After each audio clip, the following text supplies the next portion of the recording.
Okay, welcome to week 2 of HIT 500 Health Statistics.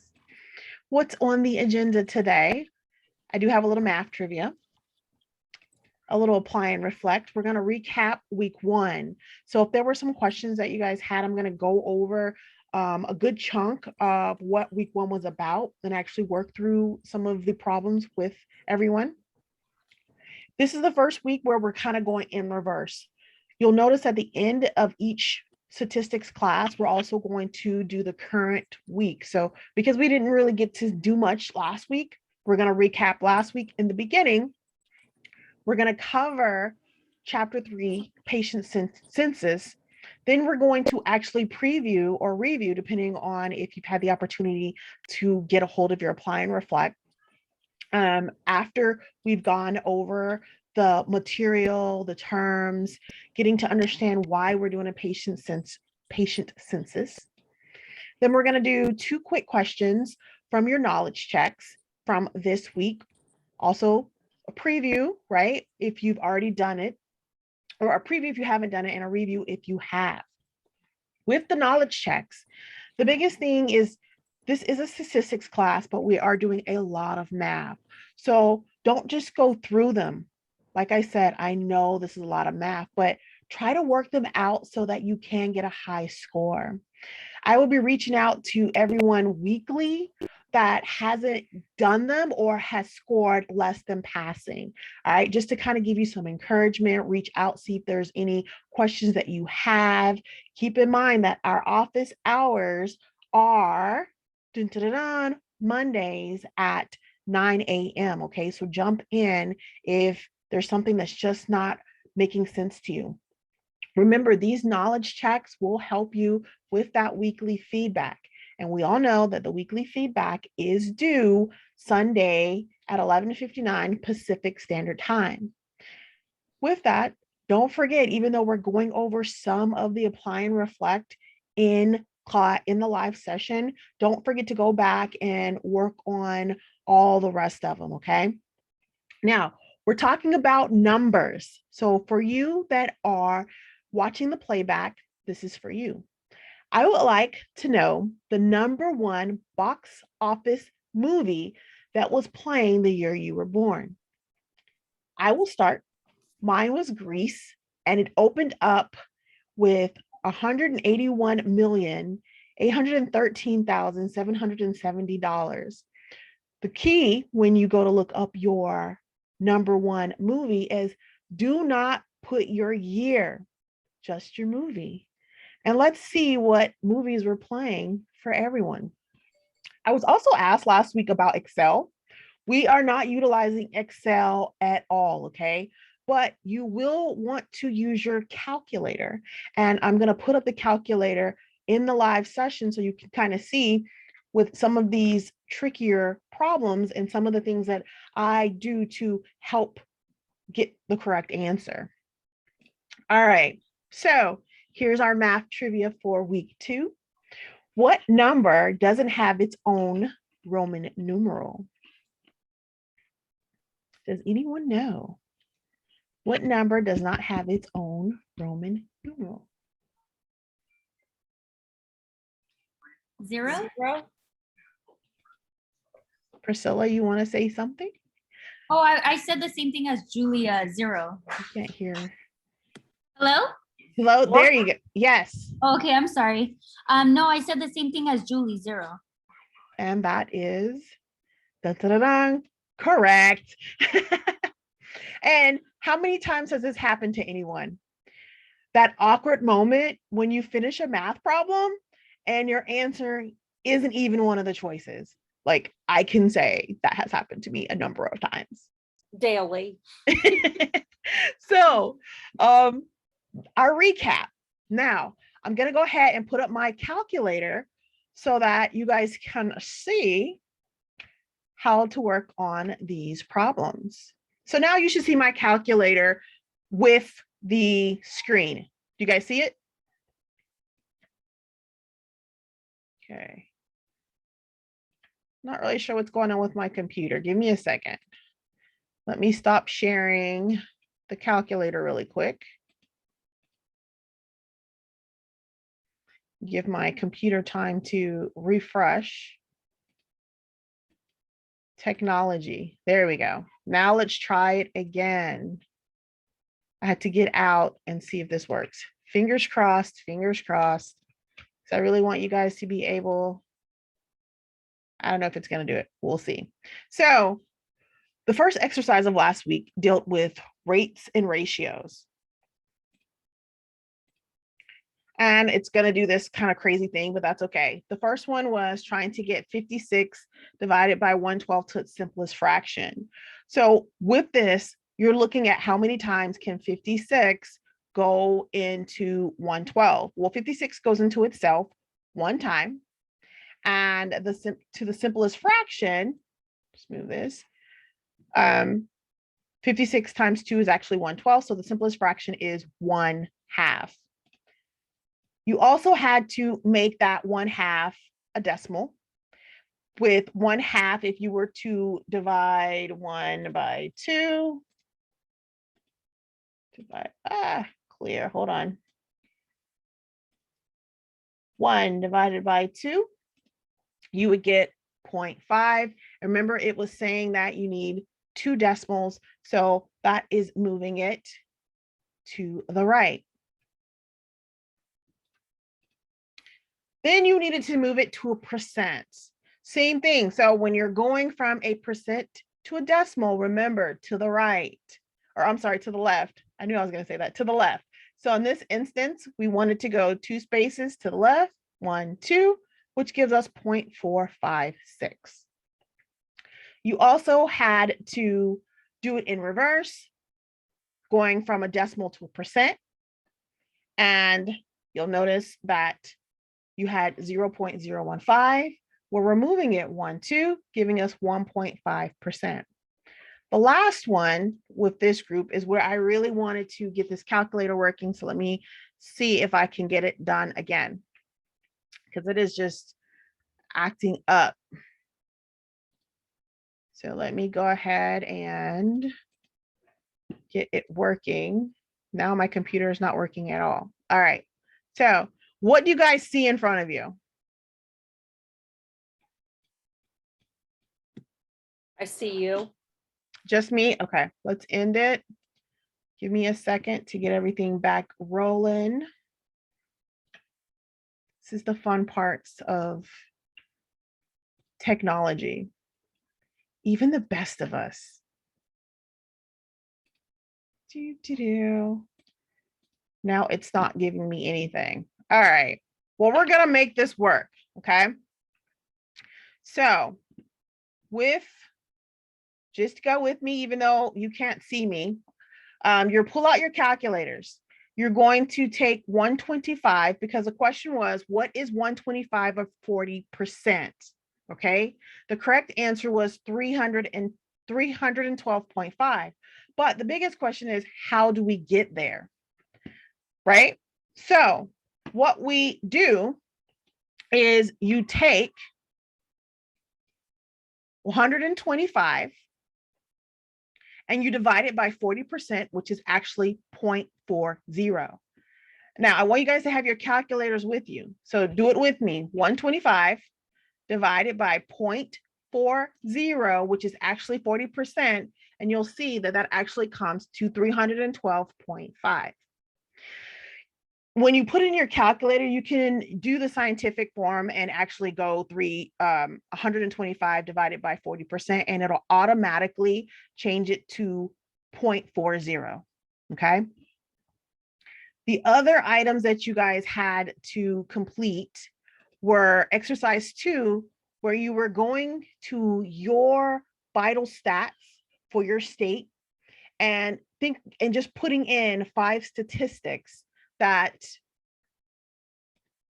were in your state. Okay. And then the other one was accessing the body of knowledge, BOK.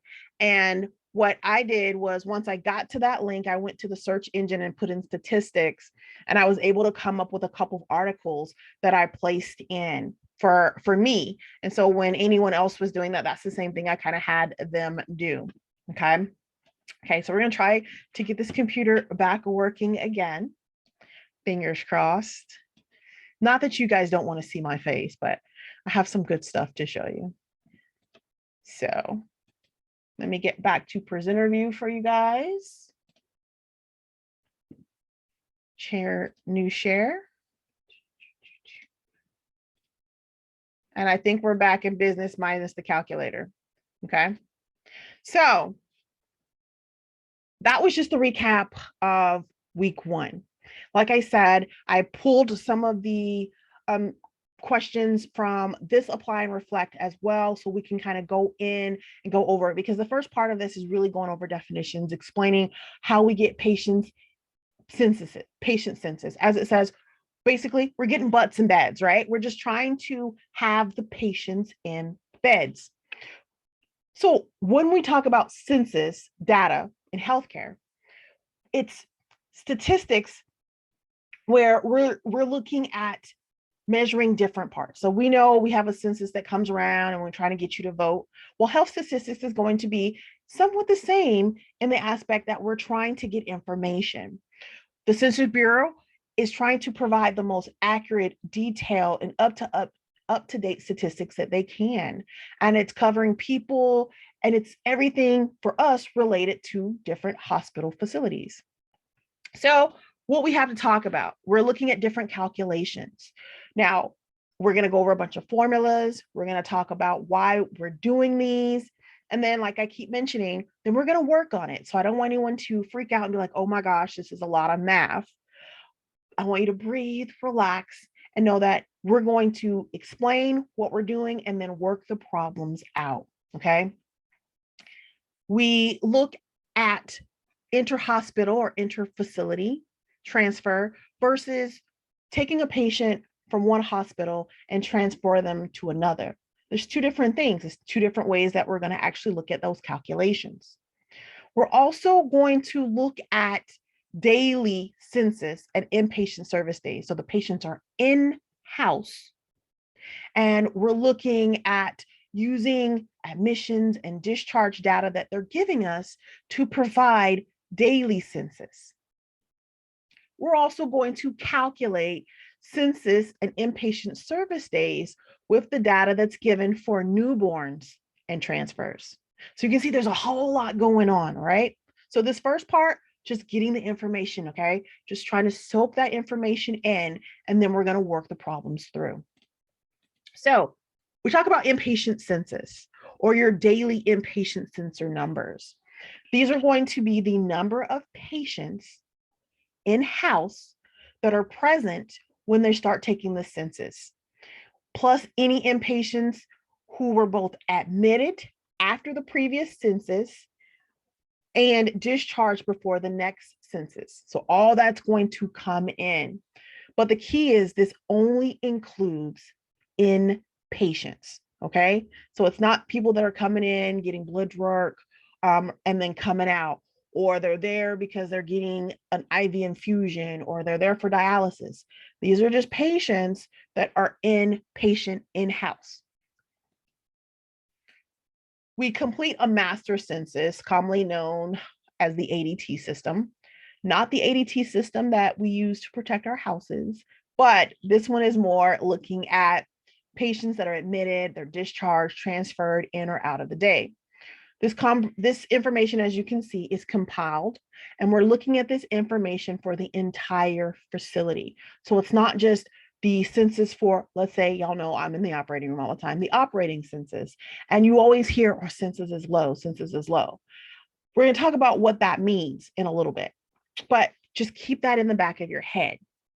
This is looking at the entire facility, the entire hospital, whether it's a 20-floor hospital with state-of-the-art or a 3-level hospital. It's the entire hospital.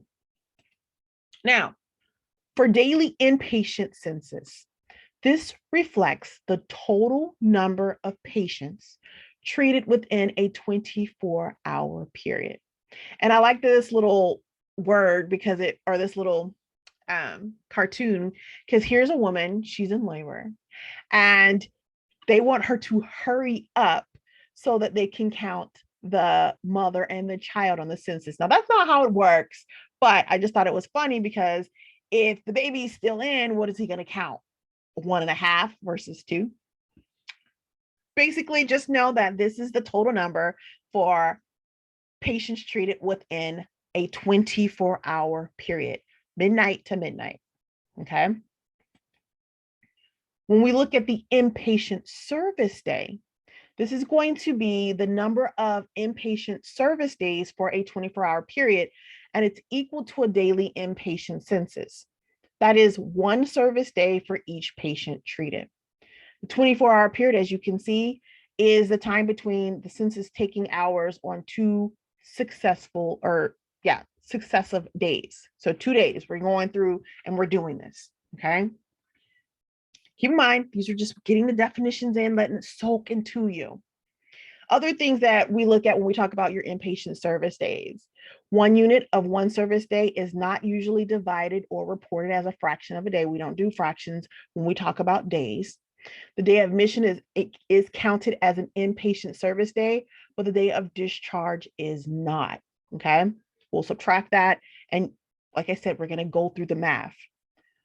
The days a patient does not occupy a bed due to they left, these are going to be excluded because the patient or the butt is not in the bed, okay? These are patients in the bed during the count.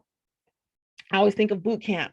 When we get ready to be counted, every one of us had to stand in front of our bunk. If someone was not at their bunk, which is their bed, they weren't a part of the count. The same thing for this. If the patient is actually not in the bed, they're not on the facility somewhere, they're not going to be counted. Adults and children, which is very interesting, are calculated separate from newborns and bassinets, okay? Now, there's other terms that you may hear when you're working at different locations. You may hear, like, you see a patient day, an inpatient day, how many people are occupying beds. You keep hearing that. Inpatient, patients are actually in the beds. Or they may just say census day. When we look at your total inpatient service days, we're looking at the number of inpatient service days, once again, for a 24-hour period. You should be asking yourself, how does the daily inpatient census differ from the inpatient census? Inpatient census refers only to the counts at census taking. So we got our pen, we're marking down, and we've seen. Okay, so this is just like right there, you see it. I see 10 beds, I see 10 people. Okay, that's like a event. Daily input census includes census total plus patients who were admitted and discharged on the same day. So recap, your daily inpatient census is going to be all the patients going in and out. Okay, you have your patients, got them in and out. But just your inpatient census, I want you to think of it as, okay, here's a spot. I'm gonna do a census right now. I see 10 patients, there's 10 beds. We're not looking at discharges at that time. We're not looking at anyone being admitted. We're looking right then, inpatient right here. Does that make sense before we move on? Like, I don't want to move on if it doesn't make sense. Are you guys still with me? I am. Okay. All right, good. Yes, thank you, thank you. Okay, so then we get into calculation. Remember, newborns and bassinets are counted separate. We look at the measurement of the services received by all inpatients in a 24-hour period. You'll see that it includes patients admitted, discharges, discharge days. We're looking at, as you can see, these are different. Adults and children are separate from newborns. So that's why you'll see adults and pediatrics versus newborns. Even when we do our discharges, adults and pediatrics and newborns, completely different, okay? Day of admission is counted as an inpatient service day, but day of discharge is not because they're leaving, so they'll be subtracted. All right. So when they're admitted, they go on the census. The day they're discharged, they come off. We have what's called transfer. Now there's two types of transfers. We look at intrafacility because they're going inside. They're moving from maybe ICU to a ward, or they are at a ward and then now they're super sick and then now they have to go to ICU. It involves transfer of a patient within the same facility for maybe diagnostic procedure or transfer to a more advanced care within the facility, okay? And then, of course, we mentioned patient admitted, discharged on the same day. When a patient is admitted to an inpatient hospital care for a minimum of 8 hours, but less than 24 hours, and discharged on the same calendar day, the physician will do a report that will say observation, inpatient hospital care, and that will include admission and discharge in the same day. A lot of time you'll hear them say in and outs, INOs, but you have to be careful because that's synonymous with INOs when we look at fluids. So depending on where you are, maybe it's a hospital that doesn't really monitor like urine, IV, maybe they're more comfortable saying INOs. More likely you'll hear A&D for admissions and discharges, but you may also see counted inpatient service days or not counted inpatient service days, all right? But I just wanted you to know, like if you say INO to, for example, in the operating room, INOs to us means how much fluid is coming into the body versus how much fluid is going out. But when you go to maybe an admin section, they're not going to be necessarily thinking, okay, INOs this way. They're going to be thinking more admin, how many patients are coming in, how many patients are coming out, all right? When we get to our average daily inpatient census, you have your formula, and there's a formula page that's going to be time-stamped when I upload this live session. We look at the number of inpatients present each day for a given period of time. One of the biggest things for your apply and reflect that I'm going to show you is knowing the days, and it sounds kind of, you're probably like, okay, professor, like I get it, but it's going to be important to know the days of each month. And I'm going to show you why once we get to that section. When we get our calculations, the average census, annual admissions times length of stay divided by 365. 365 is a typical non-leap year amount of days in a year. But let's just say, and there are questions like this in your apply and reflect, that they only want the census for the first 6 months. Well, what you would do is take the annual admissions times length of stay divided by 181, because the first 6 months are 181 days. The second 6 months are 184. Okay. And so these are just little things that are going to be really important when we get to our math section. Now, I like this little formula for the babies. We also remember that the infants, bassinets, are different, right, when we count in with our census. But the total number of patients admitted and born during the month of year is added, right? So you're still having those numbers. You're still looking at 365 for the entire year, if that's what they're asking for. Maybe they just want the month of December. Well, that's 31 days, all right? So you're taking that, and from the sum, the number of discharges, including deaths, because unfortunately they have left the hospital during the month, like I said, 31 days, or the year being 365. I know I said a lot, guys. The biggest thing, like I said, this is the formula review, whether we're looking at average daily inpatient census, average daily inpatient system for newborns, because remember that's different, and then the are separate, not different, just separate. Same formula, just separate, because now you're only looking at the infants. And then, of course, the average daily inpatient census for PCU for a given time. I will make sure to timestamp this particular slide so that you can quick reference it. And now let's take a look of some of the apply and reflect exercises from this week. And you'll see the little tricks that I do when it comes to putting these censuses together. I think that's how you say it. So in your apply and reflect, you are going to, this isn't here. This is something that I do for myself, okay? So I just want to let you guys know, you won't see the months in your apply and reflect. This is just a little trick that I do for me. I'm not a super nerd. I enjoy math, but I want to make sure that I'm getting it right. We have 12 months. Each month, this is a non-leap year, which is important because if there is a question in there and it says a leap year, well, that's going to change this from 365 to 366, and it'll change this from 181 to 182, okay, for February. So here is what you'll see. And 2000 XX, a hospital had 175 beds for adults and children from January 1st through June 30th.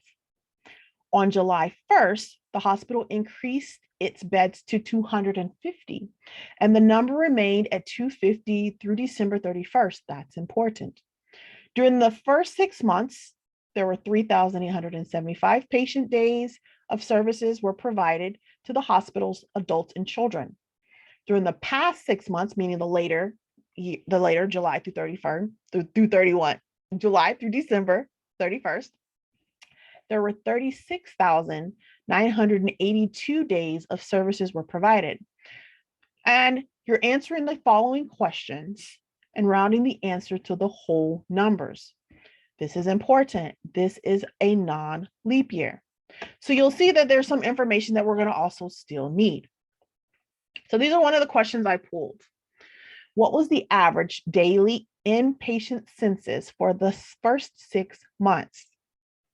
Make sure you have your calculators because I want you guys to do this as we're going through.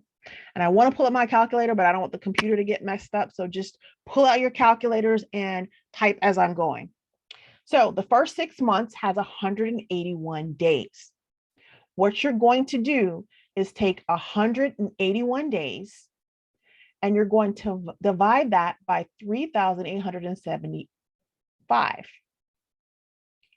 Once you do that, I want someone to tell me what number that they get. You take 181 because that's halfway the first 6 months and divide it by 30,875. You guys can type it in. What number did you get?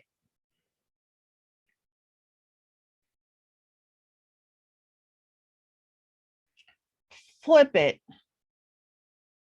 Put in, yes, 171. The number that comes up is 170.58.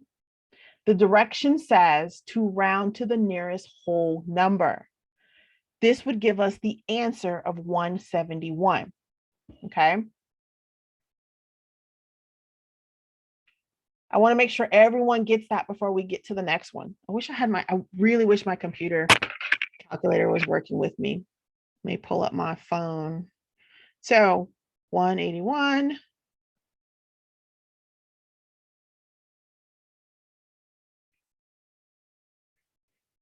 And I probably misspoke. Take 30,875 and divide that by 181. Okay. Perfect, perfect, perfect. All right, got it. Now, the next one. Same hospital.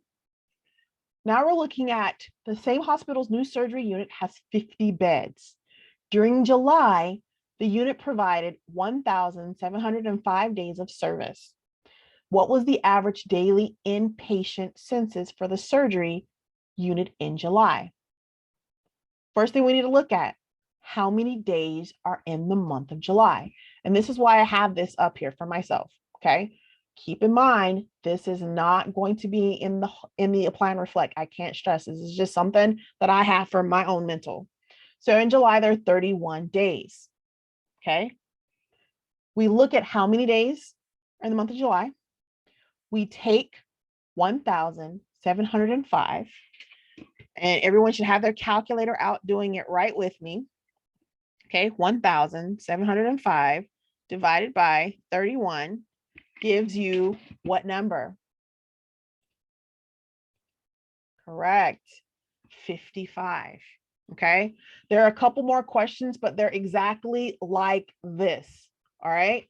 And we're not done. We're still going to go through with the second part because it's a little bit different. But I really wanted to do these in class so that if there are any questions, just like I want to make sure that we're all on the same page and we're getting the correct answers. All right. So, like I said, if you've already done the apply and reflect, this is just a preview or a review, and you're like, okay, I did it, I'm good. If you haven't, here are some of the question types that you will see. All right. So, moving along. Now, for these questions, we're looking at the information that has been provided and paying close attention to the rounding to 3 digits after the decimal. Okay, so you have a metropolitan hospital. It has large, busy rehabilitation unit. The 30-bed unit reported the following inpatient service days of the week of April 6th. So I have my 2 computers. So April 6th, there was 29, April 7th, 28th, April 8th, 29, April 9th, 26, April 10th, 27, April 11th, 28, and April 12th, 29. We take all the inpatient service days and add them together. So you guys should have your calculators out. Let's do it now. Add up all of the inpatient numbers. You're going to add up 29, 28, 29, 26, 27, 28, and 29. What number do you get?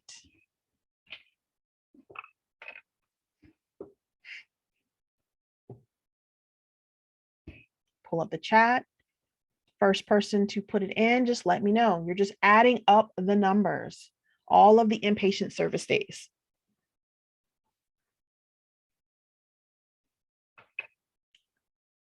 Okay, I see it.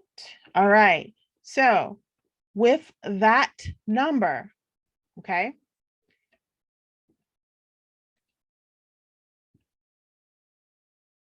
we have 196. I must can't see the numbers. I can't see. I know, I figure it's kind of small. So That's why I didn't do it either. It's so small.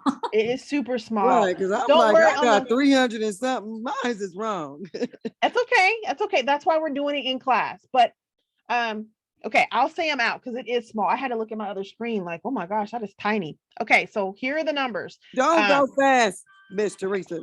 Y'all know I'm I'm fast. an Okay, old lady. we're the same age. All right, 29 plus 28 plus 29 plus 26 plus 27 plus 28 plus 29. Okay, I got one. Okay, All right. so you have 196. What you have to do now is divide that by 7. the amount of days. Yes, divide that by 7, 28. which is 28. But this is where you can get caught up. Remember the instructions state to round 3 digits after the decimal, which will give you 28, which is the whole number. And then you have just think that there's just zeros behind it because, right? It's just zeros. It's absolute whole number. So 28.000. This right here, 3 digits after the decimal can trick you because when you see the answer, you may see, let's say, the whole number, or you may see a 2.800, right? But remember, the answer is 28, which is already your whole number. Now you're just adding decimals to the back, giving it 28.00. Are you guys with me so far? Yes. Okay. All right. Okay, here's the next one. And you guys see, I still have my little memory because some people can just know automatically, okay, there's 31 days in January. I got to see it. Okay, my eyes aren't as good as they used to be when I was young. So for the second question, we look at what the question is saying. We know that the University Hospital is a 765-bed facility with 250,415 inpatient service days for the past year. But we want to know the average for the past year. We do know that there are 365 days in a year. we take, and you guys do it right now, 250,415, 415, and divide that by 365. This is going to give us our daily census. Okay, perfect. And then we round that to the whole number, because what you'll get is 686.068.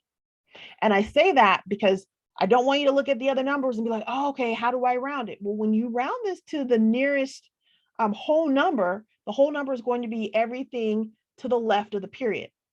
Because it's a 0.06, so I'm looking at my calculator, make sure I say it right, 0.06, that 6 makes that 0 a 1. 1 is less than 5. And I saw someone had the right answer already, which was 686. So this is how we're going to do the entire rest of this class. We're going to go through our class, get our terms in, because that's definition, getting the terms, understanding why we're doing it. And then we're going to actually work on a lot of the problems similar to what you'll see on your apply and reflect so that you can get through them. Now I'm going to throw in some of your knowledge checks. These are just 2 questions that I pulled just to see. Now keep in mind, you may not have done them already. And if you have, awesome. But if you haven't, this is kind of some questions that you may see. Y'all know that it's random. So you may see these questions, you may not, but at least you'll have an idea of where we're going. All right. The time for taking the inpatient census must always be, is it consistent? Is it 11:59 a.m.? Is it 12 p.m. or is it variable? I'm going to get the music too, the Jeopardy music. I'm going to get that playing in the back. I'll ask the question again. The time for taking an inpatient, yes, it needs to be consistent. Good job. Good job. All right, our next one. I wanted to throw a math one in there that you may see in your knowledge checks. Metro Hospital has a 30 bassinet nursery. They have a total of 729 newborn service days for the month of May. What is the average daily census for May? Round to the nearest whole number. So I'm gonna go ahead and throw out these. I see someone already wrote it. I'm gonna go out there and throw out the options. Give everyone a couple more times, and then I'll go over how it's the right answer. So someone already has the correct answer, but I want to go just for those who may not know how to get to it. Give everyone a couple more chances to jump in. Okay, I see 2 people with it. Enough. Okay. So yes, the answer is 24. So this is the rationale. Remember that the month of May has 31 days. You divide 729 by 31 equals 23.516. We're looking at going to the nearest whole number. Remember, that's the key, the nearest whole number. Well, 23.516, that 5 is greater or equal than, which makes that 3 turn to a 24. Okay, then that gives us the correct answer of 24. All right, so this is what you're going to see. I think there are 11 questions in your apply and reflect. There are your regular 10 questions in your knowledge check. And if you do happen to see these 2, you've already got 1 step ahead. And if you did take it and you didn't do as hot as you would have liked, now you have the opportunity to go back in and score higher. Keep in mind, like I mentioned, if you haven't done them by Thursday, I will reach out just to kind of encourage you to see if you have any questions, because I know that this is health statistics and we do a lot of math when we're in it. I love math. So I have no problems if anyone needs to jump in. Remember, I have to look to make sure. Mondays at 9 a.m. is our office hours. But if you need me at any other time, please, please, please don't hesitate, okay? So what did we cover? We did our little math trivia. We know that the only number that does not have its own Roman numeral is 0, okay? We went over week 1 recap. So we kind of looked back at what some of the questions that you will see if you haven't had the opportunity to really go back and review. You can go back and review those apply and reflect from week 1. We did do the patient census, which was really just talking about the patients that are in house. They're the ones in the beds. They're not the ones coming in, getting blood draws and walking out, right? These are the patients that are actually coming in, getting procedures, maybe just staying over for observations, coming in, talking to their doctors. Maybe they're a couple days for whatever reason, but they're inpatient, in the beds, butts in beds, right? Most of this and most of how the rest of this is going to go is really pulling some questions from the apply and reflect and working them out together as a team, as a class. Because what one person may know really awesome, somebody else may have a question and they don't really, know how to get it out. Well, with us working them out together, we're all becoming successful and we're all making it. Okay, we started together, let's end together, right? We are also going to always sprinkle, I'm always going to sprinkle some of those knowledge checks, reviews / previews, just to help give you that boost of confidence, because math can be very intimidating, especially if we haven't done it in a long time. And a lot of this is word problems. And with word problems, it's taking out information that is just extra or missing and being able to plug it in so that we can come up with the correct answers. Are there any questions? I know that this is quick, really quick chapters. The biggest part is really working the problems through. And I'm gonna work on getting my calculator up at the same time for next time. If anyone comes across anything from this week's apply and reflect that they want to cover or go over, send me an email with that question so that I can put that in the recap as well. So recaps will be any questions that anyone has from the previous week that they maybe want just for me to cover a little bit better. And we will do that before we get into the lesson. So any recaps, try to get them to me preferably by Monday from the last week of anything that you had trouble with, so that I can kind of get it, put it into my slide, and then be able to work it through, okay? And that'll just be how we continue to go through. Anything else? No questions? Well, it's 6:51. And I want you all to have a wonderful, wonderful evening, a wonderful week. And I will see you all next week. Hey, before you go, Mhm. because I'm reviewing one that I just got wrong, and I'm not sure that one. And this is your third or fourth one? Your third attempt or fourth attempt? Third one? Yeah. Okay. All right. Well, everyone else. Nope, that one I did get it wrong. Yeah, it is wrong. It's Okay.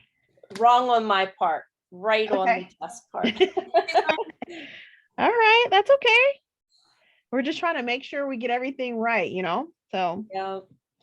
we appreciate every feedback. CBD ought to hire me to go through all the The proofreading. yeah. You already know what you're really good at.